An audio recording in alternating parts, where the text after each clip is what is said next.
Rayakan Hari Anak Nasional, sejumlah relawan anak di Kota Makassar melakukan edukasi soal jajanan sehat di SD Impres Antang 1 Makassar, Sulawesi Selatan.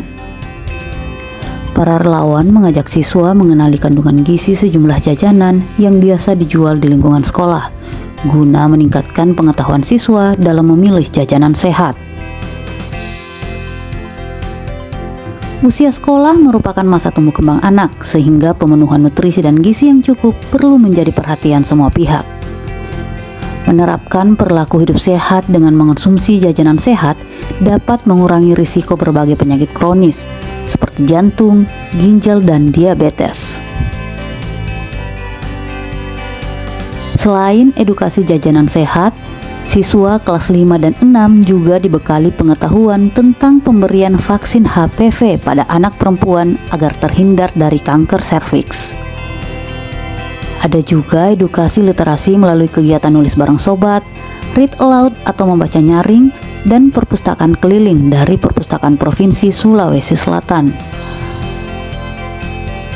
Sajian ragam buku anak-anak memberikan banyak pilihan bacaan bagi siswa.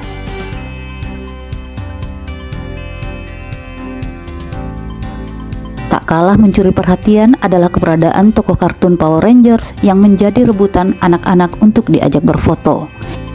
Kami melaksanakan kegiatan untuk memperingati Hari Anak Nasional. Kegiatannya itu lebih kepada untuk pemenuhan hak anak dalam segi kesehatan, pendidikan, maupun akses kepada anak-anak itu untuk mereka ceria melalui bermainnya. Kegiatan yang diinisiasi oleh relawan anak Sobat Lemina ini menjadi salah satu wadah pemenuhan hak anak yang diharapkan bisa mewujudkan generasi sehat, cerdas, dan ceria. Tim Liputan, Kompas TV, Makassar.